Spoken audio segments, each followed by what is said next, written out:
കാട്ടിലെ തമ്പുരാന്റെ തമ്പുരാട്ടിക്കൊരു കട്ടിൽ വേണം.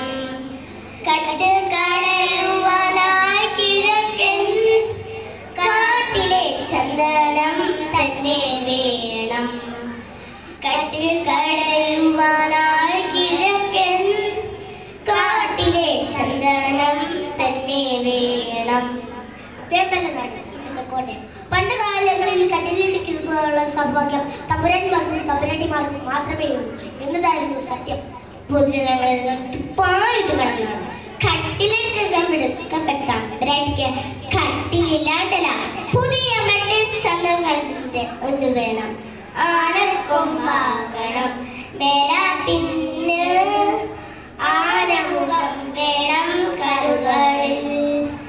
ആനക്കൊമ്പാകണം മേലാപ്പിന്ന്, ആനമുഖം വേണം കരുകളിൽ. തമ്പുരാട്ടിയുടെ മോഹം അറിഞ്ഞുടൻ തന്നെ തമ്പുരാൻ കലിപ്പനെ ആരവിടെ മേനോക്കിച്ചിനോടു വരണ്ടു. മേനോക്കിച്ചാൽ കാര്യസ്ഥനാണ്. തമ്പുരാന്റെ കൽപ്പന കേട്ടയുടനെ മേനോക്കിച്ചിനും മേനോന്മാരും തച്ചന്മാരും നായന്മാരും ഒക്കെ ഒരു വൻപടയെ വാഹനയും കോടാലിയും എടുത്ത് തമ്പുരാൻ ഓച്ചാനിച്ച് തൊഴുതിറങ്ങി. ചന്ദ്രമരം തേടുന്ന അവിടെ മുന്നിൽ തമ്പുരാട്ടിയുടെ രൂപം മുങ്ങി തെളിയുകയാണ്. തഴമ്പു കൊണ്ടു കടഞ്ഞ പോലെ താവുമൊഴി പൂണ്ട തമ്പുരാട്ടി. തഴമ്പു കൊണ്ടു കടഞ്ഞ പോലെ താവുമൊഴി പൂണ്ട തമ്പുരാട്ടി.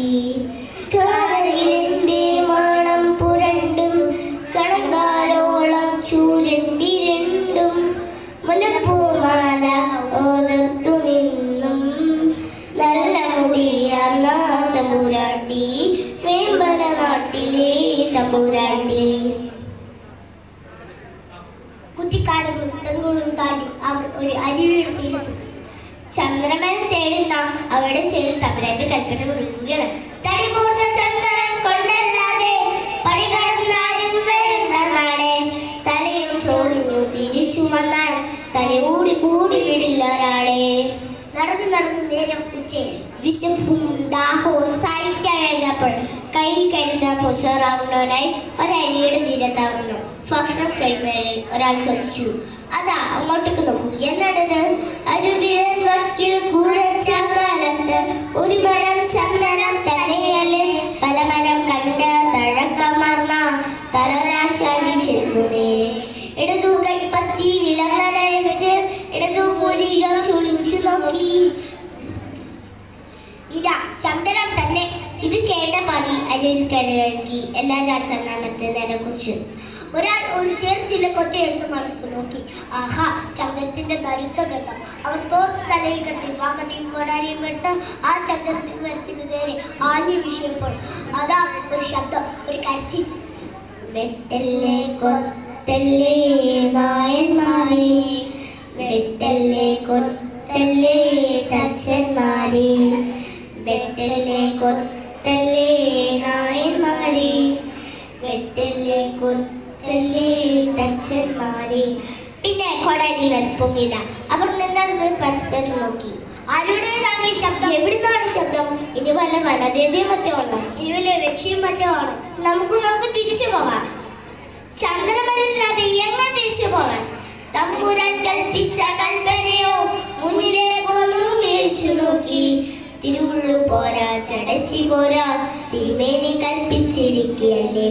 തടി കൂടാതെ അങ്ങോട്ട് ചെന്നു പോയാൽ തടിയും തലയും പിരിയുമല്ലോ.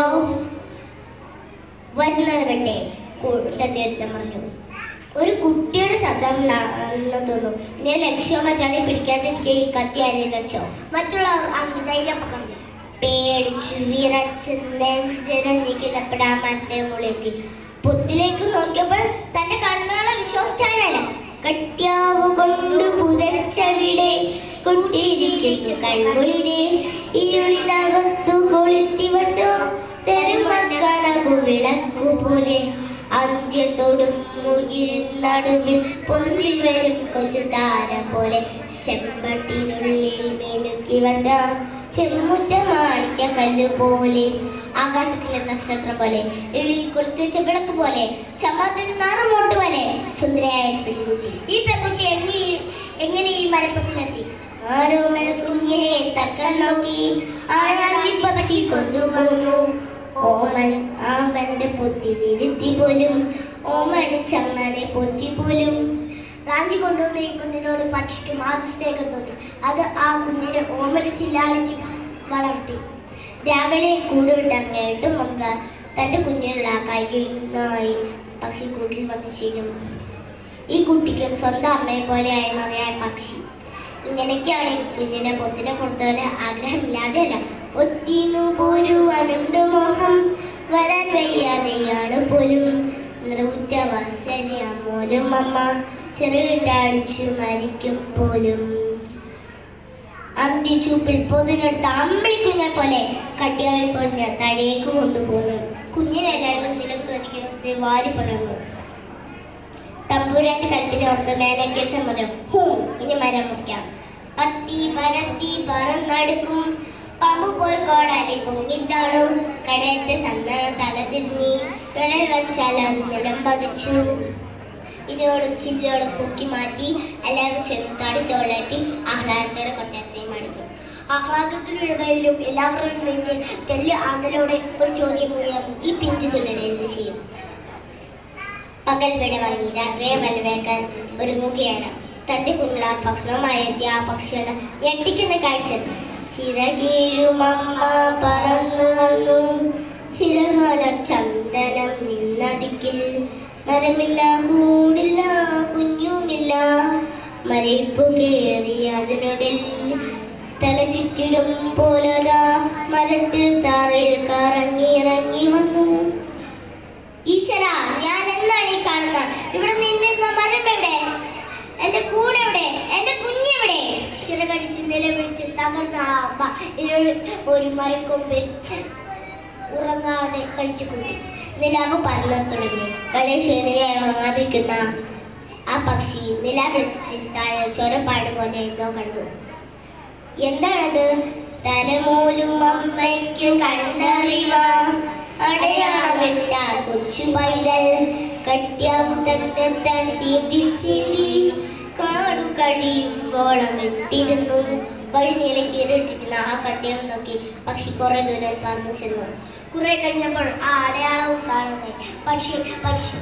പക്ഷി കുഞ്ഞിനോടുള്ള അഗാധമായ സ്നേഹം ഒന്നുകൊണ്ട് മാത്രം കുഞ്ഞിനെ കൊണ്ടുപോയി മാർഗം മണിത്തറങ്ങി പറന്നു നടക്കുകയാണ് ആ പക്ഷി. തലമൂലും അമ്മതൻ സ്നേഹം മണത്തറിഞ്ഞു. പൊന്മകളെ കൊണ്ടുപോയ മാർഗം അരമന തൻ്റെ അടഞ്ഞ വാതിൽ. അരികത്താണഞ്ഞതു ചത്തു വീണു. കൊട്ടാരത്തിൻ്റെ അടഞ്ഞ വാതിലട്ടി ആ പക്ഷി ചത്തു വീണു. പാതി വന്ന പൂക്കുമായി കിടക്കുന്ന അതിനെ കണ്ട് കൊട്ടാരക്കാവിക്ക് പോലും തൊണ്ടയിടറി. ചന്ദന ചീല കൊണ്ട് ചിരയൊരുക്കി വിരളിപ്പട്ടിൽ പൊതിഞ്ഞ് ആ പക്ഷിയുടെ ജഡം വിരോചിതമായി സംസ്കരിച്ചു. പൊള്ളുന്ന ആക്കഴിച്ചുകൊണ്ട് ഇളം പൈതൽ പൊട്ടിക്കരഞ്ഞു. കാലം കടന്നുപോയി. ഇളം പൈതൽ വളർന്നു സുന്ദരിയായി. കൊട്ടാരത്തിലെ ഇളമുറ തമ്പുരാട്ടിക്ക് വേണ്ടി മറ്റൊരു അതിമനോഹരമായ ചന്ദനക്കട്ടിൽ തന്നെ പണി കഴിപ്പിച്ചു. മട്ടുപ്പായൽ തൻ്റെ പ്രിയതമയ്ക്ക് വേണ്ടി പണി കഴിപ്പിച്ച ആ കട്ടിലേക്ക് അവളെ സ്നേഹപൂർവ്വം അനിക്കുമ്പോൾ ആ കൊച്ചു തമ്പുരാട്ടി എന്തോർക്കുന്നു. അവളുടെ കണ്ണുകളിൽ നിന്നും കണ്ണുനീർ കണ്ണുനിറങ്ങുന്നു. അവൾ കരയുകയാണ്. അവളുടെ കണ്ണുകളിൽ നിന്നു രണ്ടു കവിളിൽ കൂടി ഒലിച്ചു കണ്ണീർ. അവളുടെ കണ്ണുകളിൽ നിന്നു രണ്ടു കവിളിൽ കൂടി ഒലിച്ചു കണ്ണീർ. ചിറകാർന്നൊരമ്മേ പറ്റിയോർത്തോ, ചിറകു വിടർത്തുന്ന ഭാഗ്യമോർത്തോ. ചിറകാർന്നൊരമ്മേ പറ്റിയോർത്തോ, ചിറകു വിടർത്തുന്ന ഭാഗ്യമോർത്തോ. ഉത്തരം കണ്ടെത്താൻ നിങ്ങളെ ചുമതലപ്പെടുത്തട്ടെ.